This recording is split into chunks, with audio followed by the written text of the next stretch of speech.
Eu vou falar uma coisa que eu acho que vai ser divertida. Vocês imaginem esse julgamento dos 100 que foram pegos numa tarrafada. Jogaram a tarrafa, pegaram 100. E esses 100 que estão sendo levados ao primeiro julgamento, a pergunta que eu faço é: a cara deles está nas imagens das 33 câmeras que estavam instaladas no Palácio do Planalto? Aparecem os 100 com a sua cara, olhos, nariz e boca, cabelo, formato da cabeça, os braços, as figuras longilíneas, os leptossômicos, os pícnicos, os displásicos, a biotipologia é importante. Eles estão ali identificados pelo jeito como deambulam, como andam. A gente é reconhecido, até mesmo, por mais que a gente se disfarce, pela maneira de se locomover e assim por diante. Então a pergunta que eu faço é: eles vão ser julgados porque estavam lá dentro, flagrados, quebrando coisas, arrebentando o que tinha pela frente, ou eles faziam parte daqueles 30 que eu contei a dedo entrando no elevador e ocupando o terceiro andar, que é o andar onde fica o gabinete da presidência da República. Eles estavam ali, nesses 100 estão esses 30, porque no terceiro andar não foi multidão. No terceiro andar, a passeada não chegou. Os lotes, já estão chamando de lotes, lotearam agora, né? 100, depois mais 100, etc, etc. Eles apareceram, porque depois que inventaram a câmera de segurança, você não precisa mais de prova testemunhal nos casos em que as câmeras de segurança capturam as imagens. Antigamente era uma dificuldade você produzir prova de acusação ou de defesa. Nos meus 57 anos de advocacia, lá atrás não havia câmera de segurança, coisa nenhuma. Tinha que depender de uma testemunha que não cometesse falso testemunho, de uma testemunha que dissesse a verdade. Mas às vezes a testemunha dizia a verdade, mas entrava em contradição com outra testemunha que também estava dizendo a sua verdade. Porque na hora em que uma pessoa vê a prática de um crime ou a ocorrência de um acidente, a cena é tão rápida que quando você pergunta para o primeiro que viu o que você viu, ele conta o que ele viu. Você pergunta para o segundo o que você viu, ele conta. E às vezes o que um conta é diferente do que o outro conta. Isso é a prova testemunhal, que não é à toa, sempre foi chamada de a prostituta das provas. Não porque as pessoas mintam, mas muita gente mentia. Uma vez eu estava numa audiência contra um advogado famoso e a testemunha mentindo, visivelmente, eu sabia que estava mentindo.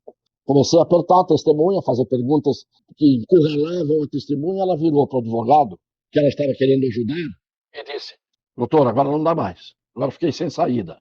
Imaginem a situação que se estabeleceu na sala de audiências, a testemunha dizendo para o advogado que não tinha condição de continuar, porque ficou sem saída. Isto é, o advogado tinha combinado com a testemunha o que ela tinha que dizer, e ela estava mentindo. Hoje não.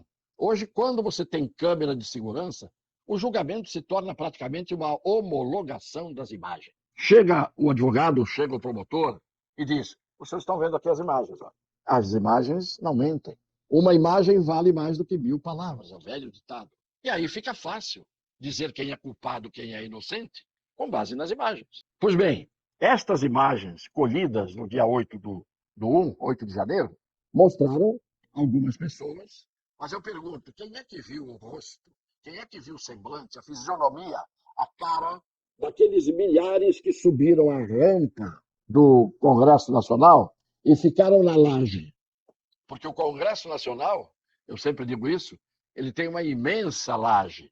Em cima de onde estão as dependências, onde há o plenário, a sala de comissões, etc, etc, etc, você tem uma laje imensa que o Niemeyer fez, e naquela laje você tem uma cúpula assim, e a outra assim, uma invertida e a outra na posição normal de uma cúpula. A cúpula que está nesta posição é o Senado, aquela que parece um prato de sopa aberto é a Câmara. Ali é o plenário da Câmara e o outro plenário do Senado. Pois muito bem, os dois estão assentados em cima de uma imensa laje, a laje que pega de ponta a ponta. Subiram milhares de pessoas pela rampa e foram para a laje. E da laje você não tem acesso, não tem saída, não tem como se dirigir ao interior do Congresso Nacional, porque a laje é a laje. Só a rampa dá acesso à laje e só pela rampa você desce da laje. Então aqueles todos que estavam ali em cima não depredaram, estavam ali andando lentamente, vieram se arrastando lentamente ao longo de quase 8, 9 quilômetros para chegar ali.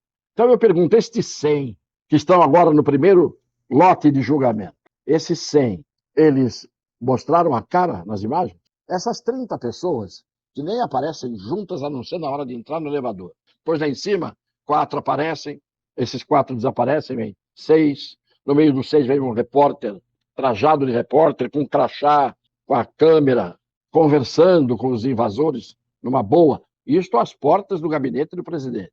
Esses mostraram a cara? Foram identificados? Se não, que tipo de prova, que tipo de acusação você vai fazer contra todos? A mesma? Todos praticaram atos de terrorismo? É ato de terrorismo você subir numa rampa sem nenhum tipo de guarnição, sem nenhum tipo de cerca, sem nenhum tipo de policiamento, sem nenhum tipo de repressão, sem que as forças de segurança estivessem ali. A gente sobe uma rampa, dá uma passeada no domingo e desce. Esse vai responder pelo mesmo crime que aquele que quebrou o relógio. Isso não é ato de terrorismo. Ato de terrorismo é colocarem uma bomba ali dentro, na porta do gabinete do presidente, embora estivesse tudo vazio, porque não se dá golpe de Estado atacando um palácio vazio e todos desarmados. Não houve um disparo de arma de fogo. Não apareceu uma arma de fogo na mão de ninguém. Então é forçação de barra. Como é que eles estão sendo acusados? Qual o crime que está sendo imputado a cada um? Porque o direito é claríssimo. Você só pode acusar alguém dizendo qual é o crime que ele cometeu e fazendo a prova de que ele cometeu esse crime. Não pode ser simplesmente joga a tarrafa, põe a tarrafa no mar, caiu na rede de peixe. Não, isso não é direito, isso é um torto, isso não é o direito. A mesma coisa, por que o Tribunal de Brasília está julgando as pessoas que são pessoas comuns, que não têm foro por prerrogativa de função? A Constituição estabelece: o presidente da República será julgado pelo Supremo Tribunal Federal. Os governadores de Estado serão julgados pelos tribunais de justiça. Os ministros vão ser julgados pelo STJ, Superior Tribunal de Justiça. E o resto, a raia miúda que somos nós, somos julgados pelos juízes do fórum da nossa comarca, o juiz da primeira instância, da nossa comarca ou da comarca em que nós estamos sendo acusados de cometer um crime. Pois bem, quando o Tribunal Maior chama todo mundo para ser julgado por ele, eu vou dar uns exemplos aqui que são ridículos, mas são a única forma que eu arranjei para poder fazer a comparação.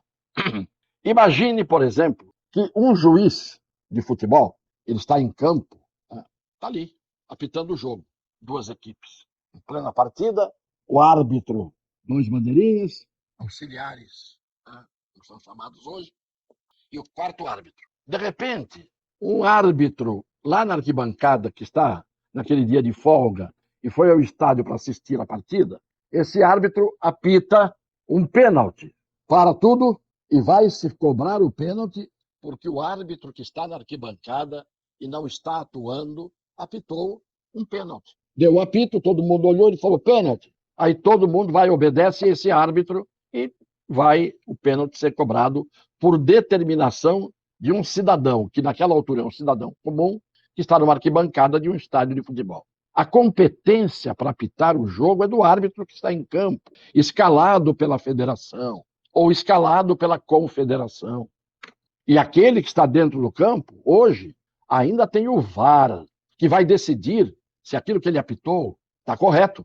E até o VAR erra. Pois bem, o que nós estamos tendo hoje no judiciário brasileiro é tribunais fazendo o papel, ao mesmo tempo, de bandeirinha, de 4º árbitro, de gandula, que é o catador de bola, de árbitro, de VAR, tudo feito ao mesmo tempo, sem a definição das competências de cada um.